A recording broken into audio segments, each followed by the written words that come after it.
എത്രയൊക്കെ ചൂടായിട്ടും നമുക്കൊരു അഡീഷനുള്ള സാധനമാണ് ചായയും കാപ്പിയും. എന്നാൽ പിന്നെ നമുക്ക് തണുത്ത കാപ്പി ഉണ്ടാക്കിയല്ലോ, അതായത് കോൾഡ് കോഫി. ഈ ചൂടിനുണ്ടല്ലോ ഒന്ന് മാറ്റിപ്പിടിച്ച് തണുത്ത കോഫിയൊക്കെ കുടിച്ചാൽ കിട്ടുന്ന ആ ഒരു ഫീൽ ഉണ്ടല്ലോ, അത് വേറെ തന്നെയാണ്.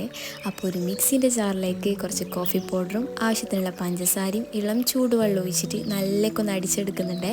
ഇത് സെപ്പറേറ്റ് ആയിട്ട് ചെയ്യുന്നവരും ഉണ്ട്, പക്ഷേ ഞാനെല്ലാം മിക്സായിട്ട് ഒരുമിച്ച് തന്നെയാണ് ചെയ്യുന്നത്. അതിലേക്ക് നല്ല തണുത്ത പാലും 2 സ്കൂപ്പ് വാനില ഐസ്ക്രീമും പിന്നെ നല്ല കട്ടപ്പാലും കൂടി ഇട്ടിട്ട് നല്ലേക്കൊന്ന് അടിച്ചെടുത്താൽ നമ്മൾ കോൾഡ് കോഫി തയ്യാറായിട്ടുണ്ട് കേട്ടോ.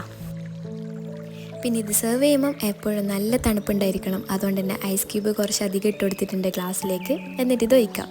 അപ്പോൾ ഗസ്റ്റൊക്കെ വരുമ്പോൾ എന്തായാലും ഉണ്ടാക്കി കൊടുക്കാൻ മറക്കണ്ട. പിന്നെ നമുക്കായാലും വൈകുന്നേരമായാലും രാവിലെ ആയാലും ഇത് കുടിച്ചാൽ കിട്ടുന്നൊരു ഫീൽ ഉണ്ടല്ലോ, അത്രയും ടേസ്റ്റാണ്. അപ്പോൾ എന്തായാലും ഒന്ന് ഉണ്ടാക്കി നോക്കൂ. അപ്പോൾ ഓക്കെ, ബൈ ബൈ.